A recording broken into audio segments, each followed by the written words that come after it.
Kebakaran trafo listrik terjadi di Jalan Sidomoyo, Goden, Yogyakarta. Dalam video amatir terlihat api melalap atap sebuah rumah di pinggir jalan.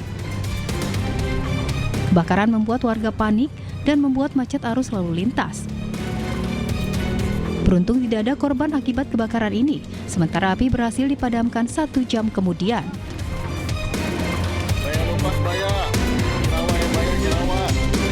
Seekor buaya muara sepanjang 2,5 meter di Bantar Gebang, Kota Bekasi, Jawa Barat, masuk ke persawahan milik warga setelah lepas dari kandangnya. Lepasnya buaya muara tersebut membuat warga sekitar heboh dan panik. Buaya dengan berat 200 kg kemudian dievakuasi petugas dan dibawa ke Mako Damkar Kota Bekasi.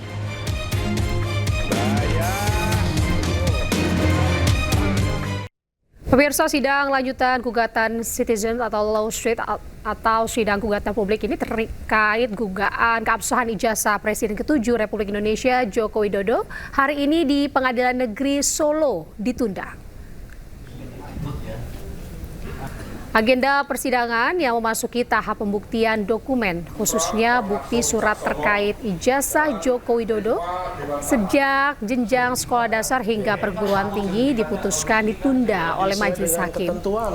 Dalam perkara ini seharusnya menghadirkan kedua belah pihak antara penggugat yang diajukan oleh 2 alumnus Universitas Gadjah Mada, yakni Top Taufan dan Bangun Sutoto. Sementara untuk tergugat 1 yakni Joko Widodo, tergugat 2 Rektor UGM Profesor Ova Emilia, tergugat 3 Wakil Rektor UGM Profesor Wening, serta tergugat 4 yakni Polri. Inilah sebenarnya seperti selalu saya katakan, inilah sebenarnya tempat yang paling terhormat untuk Pak Joko Widodo yang katanya akan menunjukkan ijazah SD sampai kuliah di UGM di pengadilan tanpa memenjarakan orang lain. Karena apa? Ketika Anda memenjarakan orang lain nanti ada balasan-balasan juga, laporan balik, pidana lagi seperti yang terjadi sekarang, tidak bakal selesai begitu. Seperti laporan saya di Polda DIY atas 2 laporan saya di Polda DIY atas nama Pak Jokowi juga. Kalau ini mau diselesaikan, inilah Pengadilan Negeri Surakarta, inilah tempat saling berargumentasi secara ilmiah, berdebat dengan keahlian masing-masing, dengan dokumen, dengan bukti-bukti. Karena satu yang paling penting, Pak, yang paling penting itu ada 4 dokumen minimum. Pertama, ijazah yang diklaim asli atau analog tersebut dari S1 Fakultas Kehutanan UGM. Yang kedua, transkrip nilai. Ya. Yang ketiga, skripsi, terutama lembar pengesahan pembimbing skripsi yang pada zaman itu ya teknologi printingnya belum ada tahun 1985. Baru yang keempat, data KKN.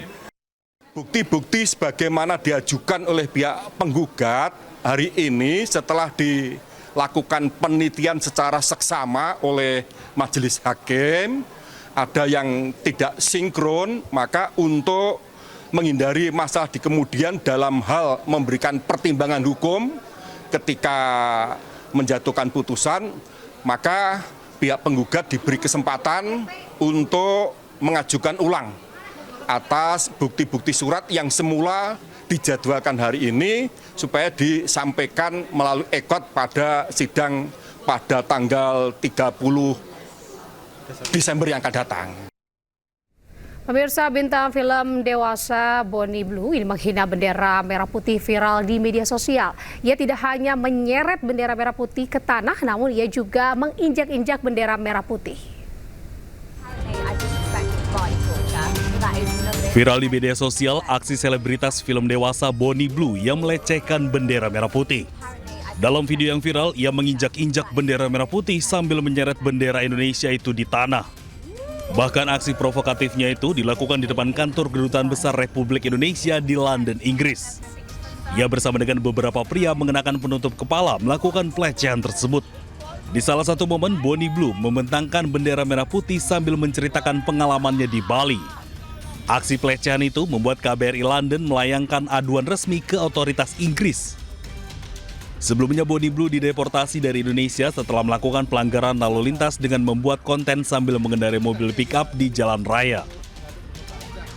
Bonnie dideportasi setelah dijatuhi hukuman pidana denda Rp200.000 di Pengadilan Negeri Denpasar.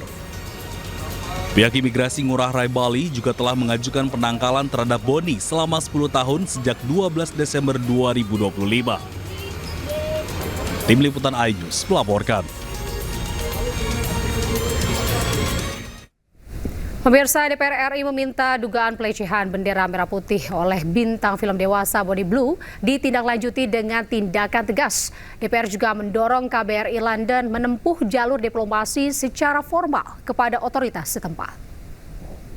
Melihat dugaan pelecehan terhadap bendera merah putih oleh WNA dengan nama Bonnie Blue adalah sebuah hal yang sangat serius. Bendera adalah simbol kedaulatan dan kehormatan bangsa Indonesia.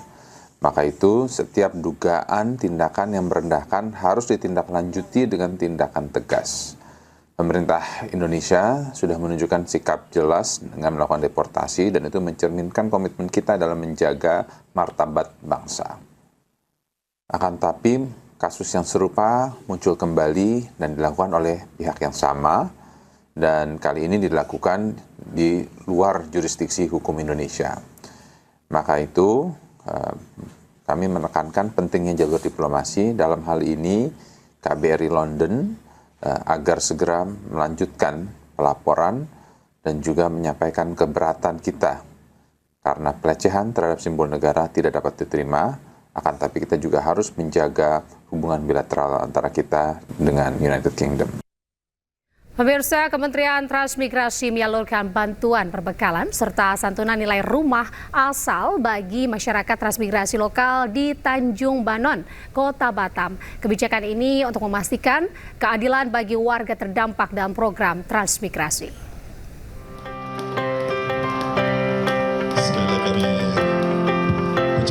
Pemerintah pusat melalui Kementerian Transmigrasi menegaskan komitmen memberikan keadilan bagi masyarakat transmigrasi lokal dengan memberikan santunan nilai rumah asal di Tanjung Banon, Kota Batam. Dalam kesempatan itu, Menteri Transmigrasi Iftitah Sulaiman menegaskan pemberian bantuan dan penggantian nilai rumah bagi masyarakat transmigrasi lokal merupakan wujud kehadiran pemerintah dalam menjawab aspirasi warga. Pemerintah memastikan seluruh rumah dalam program transmigrasi diberikan secara gratis. Toh rumah yang diberikan oleh pemerintah itu gratis begitu ya. Dalam konteks transmigrasi. Memang ada 300 rumah yang dibangun oleh BP Batam. 200 rumah itu dibangun oleh transmigrasi. Nah, inilah ketemu titik tengahnya. Jadi tadinya rumah itu, uang itu digunakan untuk membangun rumah yang dibuat oleh BP Batam. Tapi kita jadi subsidi silang. Skema subsidi silang juga diterapkan agar pembangunan rumah antara BP Batam dan pemerintah pusat dapat memberikan keadilan bagi warga. Karena itu kita rapat di tim internal di BP Batam, minta masukan juga dari Pak Menteri, bahas dengan satuan pengawas internal kita. Akhirnya kita sepakat bahwa mesti diperlakukan sama untuk seluruh masyarakat terdampak. Jadi mau besar atau kecil tidak ada persoalan, prinsipnya yang dibangunnya adalah dana negara dan oleh sebab itu yang layak mereka, hak mereka mesti kita kembalikan kepada mereka. Pembangunan Tanjung Banon ditegaskan bukan sekedar relokasi, namun upaya menciptakan pertumbuhan ekonomi baru, kepastian hukum, dan masa depan yang lebih sejahtera bagi masyarakat. Dari Batam, Kepulauan Riau, Abdul Aziz Iriansyah Wahyudi, iNews melaporkan. Puluhan ibu-ibu bersorak gembira saat truk pengangkut gas LPG 3 kg tiba di Takengon, Kabupaten Aceh Tengah, Aceh. Informasi sesaat lagi di iNews Sore.